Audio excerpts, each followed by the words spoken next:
शेवटचा प्रश्न मी तुम्हाला विचारेन.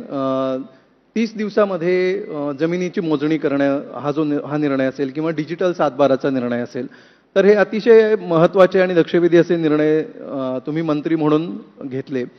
तर ज्या प्रकारे लाडकी बहीणचा गवगवा झाला, संपूर्ण ज्या प्रकारे जाहिराती झाल्या, ज्या प्रकारे तो मुद्दा हाईप झाला, तर त्याचं एवढं काही झालेलं दिसलं नाही.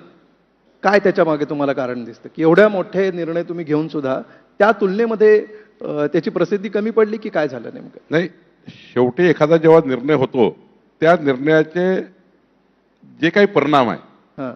शेवटच्या व्यक्तीपर्यंत पोहोचवायला काही काळ लागतो. पहिलं वर्ष असतं की आपल्याला रिफॉर्म्स तयार करणे. तुम्ही काय खात्याला दिशा देतात आहे, पारदर्शी लोकाभिमुख खातं कसं जाईल याचं त्या ठिकाणी कसं परसेप्शन देणार आहे.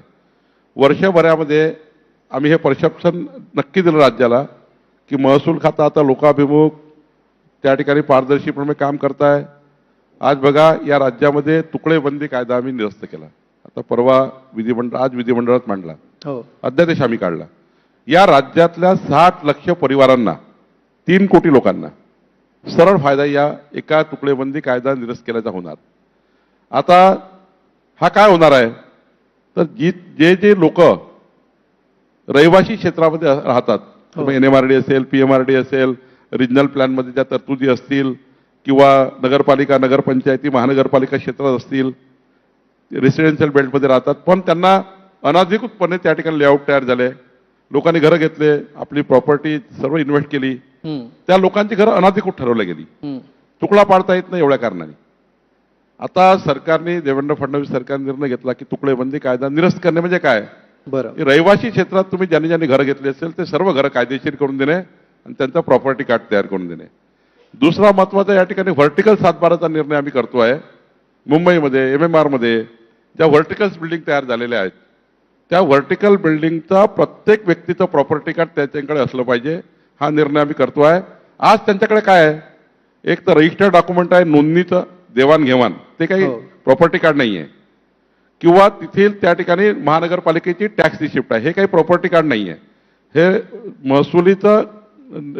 महसुली कायद्यानुसार दिलेलं प्रॉपर्टी कार्ड त्यांच्याकडे आज नाही आहे. पण आता आम्ही जे काही प्रॉपर्टी कार्ड देतो आहे, व्हर्टिकल सातबारा आणतो आहे, त्याचा कायदा येईल येणाऱ्या मार्चमध्ये. व्हर्टिकल बिल्डिंगमध्ये जे जे लोक राहतात त्या सर्वांना त्यांचं वेगळं स्वामित्व देण्याचा निर्णय आम्ही करतोय. या राज्यामध्ये आज बघा आपण ठरवलं आहे की जेवढ्या महानगरपालिका, नगरपालिका आहे या सर्व नगरपालिकेचं ड्रोन सर्वेक्षण आम्ही करतोय आणि सर्वांचा नक्षा स्कीममध्ये प्रत्येकाचं घर मोजून त्यांना त्या ठिकाणी त्यांचं स्वामित्व देतोय. गावठाणामध्ये सुद्धा आम्ही सर्वांचं स्वामित्व होतं. आज 50 लाख परिवारांचा त्या ठिकाणी स्वामित्व देण्याचा निर्णय आपण केला. शेवटी हे निर्णय जे आहेत इतके मोठे आहेत, इतके दूरगामी परिणाम देणारे आहे. नक्की. शेवटी जसं गृह खातं आहे त्यावर पोलिसावर जबाबदारी आहे जनतेच्या जीवाचं रक्षण करणे, महसूलवर जबाबदारी आहे जनतेच्या मालमत्तेचं रक्षण करणे. जनतेची मालमत्ता ही साबीत ठेवणे, जनतेला त्यांच्या मालमत्तेचं संपूर्ण लिगल डॉक्युमेंट महसूल खात्याने देण्याची जबाबदारी आहे. निश्चित. आणि आम्ही ठरवलं आहे की हे करताना कुठेही पारदर्शीपणा राहिला पाहिजे. त्यामुळे मोठ्या प्रमाणावर रिफॉर्म्स आम्ही करतो आहे.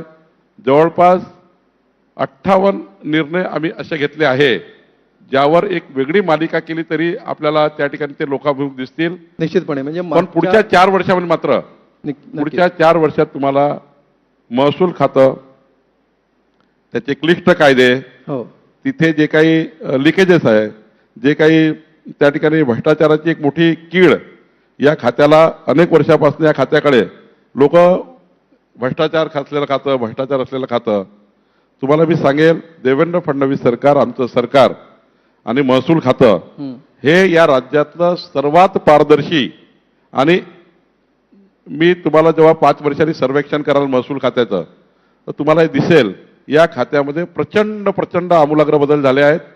या खात्यामध्ये जवळपास या राज्यातल्या 7 कोटी परिवारांना, 7 कोटी लोकांना, म्हणजे व्हर्टिकल सातबारा एकटा निर्णय 7 कोटी परिवारांना त्या ठिकाणी लोकांना न्याय देणार निर्णय आहे. थोडा वेळ लागेल पण निश्चितपणे चांगलं होईल. हे जे सगळे तुमचे महसूल खात्याचे जे सगळे उपक्रम आहेत, योजना आहेत, त्याविषयी दरवर्षीच्या वेगवेगळ्या उपक्रमातून आणि वेगवेगळ्या निमित्ताने याविषयी आपण बोलत राहूच. यानंतर प्रेक्षकांमधून आपण काही